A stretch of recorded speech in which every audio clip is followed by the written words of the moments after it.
నెల్లూరు జిల్లా కొడవలూరులోని చంద్రశేఖరపురం ఇఫ్కో కిసాన్ సేజ్లో మహానాడు వేదిక పనులు టీడీపీ నేతలు ప్రారంభించారు. ఈ నెల 27, 28, 29 3 రోజుల పాటు జరగనున్న మహానాడు కోసం మంత్రులు రామనారాయణ రెడ్డి, నారాయణ భూమి పూజ చేశారు. తెలుగుదేశం పార్టీ వ్యవస్థాపకుడు ఎన్టీఆర్ జయంతిని పురస్కరించుకుని మహానాడు పేరుతో ఘనంగా నిర్వహిస్తోంది. టీడీపీ పార్టీ ఏర్పడిన తర్వాత తొలిసారి మహానాడు నెల్లూరు జిల్లాలో నిర్వహించబోతున్నారు. ఈ కార్యక్రమానికి రాష్ట్ర వ్యాప్తంగా లక్షల మంది కార్యకర్తలు తరలి రానున్నట్టుగా అంచనా వేస్తున్నారు. అమరావతిలో ఈ నెల 14న ఏపీ కేబినెట్ సమావేశం కానుంది. సీఎం చంద్రబాబు అధ్యక్షతన సచివాలయంలోని మొదటి బ్లాక్లో రాష్ట్ర మంత్రివర్గం సమావేశం జరగనుంది.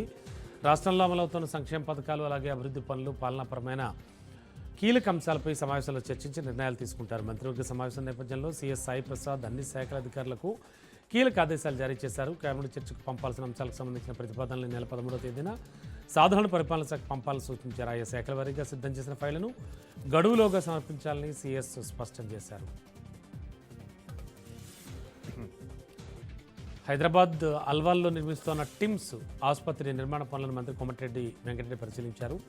ఆసుపత్రి నిర్మాణం సుమారు 90% పూర్తయిందని, advanced trauma care, medical tourism హబ్గా అడుగులు వేస్తోందని అన్నారు. 1000 పడకల సామర్థ్యం, 11.53 లక్షల చదరపు అడుగుల విస్తీర్ణంలో 879 కోట్ల రూపాయల వ్యయంతో ఆసుపత్రి నిర్మిస్తున్నట్లు తెలిపారు.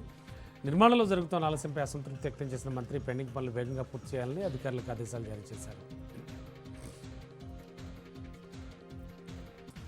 శ్రీ సత్యసాయి జిల్లా చెన్నై కొత్తపల్లి రాప్తాడు నియోజకవర్గంలో గోల్డ్ లోన్ పేరుతో ఘరానా మోసం వెలుగు చూసింది.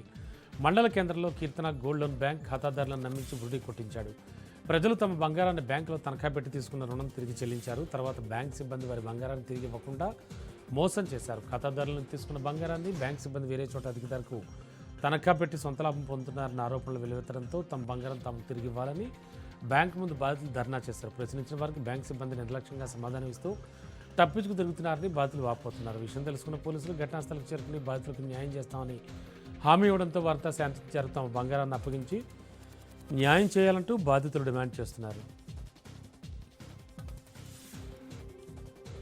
శ్రీ సత్యసాయి జిల్లాలోని కొత్త చెరువు మండల కేంద్రంలో తాగునీటి కార్మికుల సమ్మె కొనసాగుతోంది. తమ సమస్యలను పరిష్కరించి ఉద్యోగ భద్రత కల్పించాలంటూ నినాదాలు చేస్తున్నారు. గత 5 నెలలుగా జీతాలందుగా కుటుంబాలను పోషించుకోలేకపోతున్నామని ఉన్నతాధికారులకు, రాజకీయ నాయకులకు ఎన్నిసార్లు తమ సమస్యలను విన్నవించుకున్నా పట్టించుకున్న పాపానే పోలేదని కార్మికులు ఆవేదన వ్యక్తం చేస్తున్నారు. ఉమ్మడి జిల్లా వ్యాప్తంగా 550 మంది కార్మికులు పనిచేస్తూ సుమారు 1000 గ్రామాలకు త్రాగునీటి సౌకర్యం కల్పిస్తున్నామని, అయినా తమ సమస్యలను ప్రభుత్వం పట్టడం లేదని మండిపడుతున్నారు. ఇప్పటికైనా అధికారులు తమ సమస్యలను పరిష్కరించకపోతే సమ్మెను మరింత ఉధృతం చేస్తామని హెచ్చరిస్తున్నారు. సూర్యాపేట జిల్లా రూరల్ పరిధిలో రైతులు ఆందోళన చేపట్టారు. ఐకేపీ కేంద్రాల్లో గత నెల రోజులుగా ధాన్యం కొనుగోలు నిలిచిపోవడంతో అన్నదాతలు ఆగ్రహం వ్యక్తం చేస్తున్నారు. బాలెంల వద్ద సూర్యాపేట జనగామ ప్రధాన రహదారిపై బైఠాయించి నిరసన తెలిపారు. దీంతో ఆ మార్గంలో భారీగా ట్రాఫిక్ స్తంభించి వాహనదారులు తీవ్ర ఇబ్బందులు ఎదుర్కొంటున్నారు. కొనుగోలు లేకపోవడం, సరిగ్గా కాంటాలు వేయకపోవడంతో పాటు అకాల వర్షాలకు ధాన్యం తడిసి తీవ్రంగా నష్టపోతున్నామని రైతులు ఆవేదన వ్యక్తం చేస్తున్నారు. కష్టపడి పండించిన పంట కళ్ల ముందే వృధా అవుతోందని వాపోతున్నారు. ప్రభుత్వం వెంటనే స్పందించి ఐకేపీ కేంద్రాల్లో ధాన్యం కొని తమను ఆదుకోవాలని రైతులు డిమాండ్ చేస్తున్నారు.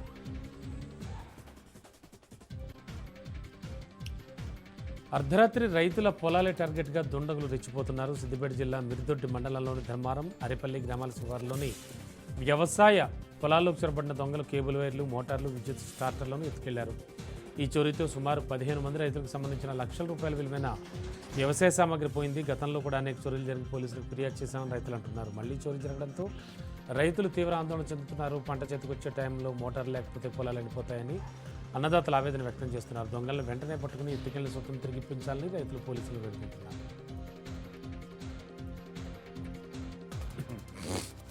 శ్రీ సత్యసాయి జిల్లా ధర్మవరంలోని ఐడిఎఫ్సి బ్యాంక్ ఏటీఎం దోపిడీకి గురైంది.